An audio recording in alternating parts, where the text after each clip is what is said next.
অবিলম্বে নিয়োগের দাবিতে রাজধানীর শাহবাগে অবস্থান কর্মসূচি পালন করেছেন সুপারিশপ্রাপ্ত প্রাথমিক সহকারী শিক্ষকরা। সেই খবর জানতে আমরা সরাসরি চলে যাচ্ছি শাহবাগে। সেখানে আছেন আমাদের স্টাফ করেসপন্ডেন্ট শফি মাহমুদ সাগর।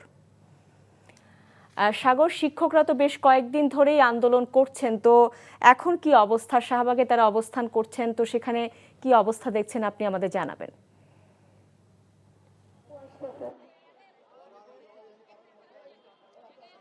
শাওন, সরকারি প্রাথমিক বিদ্যালয়ের সহকারী শিক্ষক নিয়োগ 2023-এ যারা নিয়োগ পেয়েছিলেন সেই 5,631 জন শিক্ষকের নিয়োগ বাতিল করে দিয়েছিল হাইকোর্ট, এবং সেই বাতিলের বিপক্ষে প্রতিবাদ জানিয়ে তারা লাগাতার কয়েকদিন যাবৎ ধরে কর্মসূচি পালন করে আসছেন। এবং তাই ধারাবাহিকতায় তারা আজকেও জাতীয় জাদুঘরের সামনে তারা এক পাশে রাস্তা আটকিয়ে অবরোধ করে সেখানে তারা আজকে অবস্থান নিয়েছেন। এর ফলে শাহবাগ থেকে কাঁটাবন যাওয়ার যে পথ, সেই পথের যে রাস্তাটি সেটি আসলে বন্ধ রয়েছে। অর্থাৎ শাহবাগ থেকে কাঁটাবন যাওয়ার রাস্তাটিতে যান চলাচল করছে না, বাকি রাস্তাগুলো এখনো ফাঁকা রয়েছে।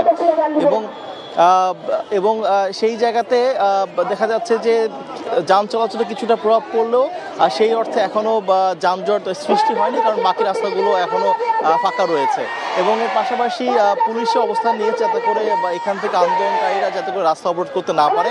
এবং এর পাশাপাশি তারা যেটি জানিয়েছেন যে গত কয়েকদিন ধরে তারা যে আন্দোলন করে আসছেন, এবং এই আন্দোলন করার পরেও উপদেষ্টাদের কাছ থেকে বা সরকারের পক্ষ থেকে তাদেরকে কোনো ধরনের আশ্বাস দেওয়া হয়নি, বা তাদের দাবি দেওয়া বা আদায়ের ক্ষেত্রে বা কোনো প্রকার কোনো ধরনের আশ্বস্ত তাদেরকে করা হয়নি।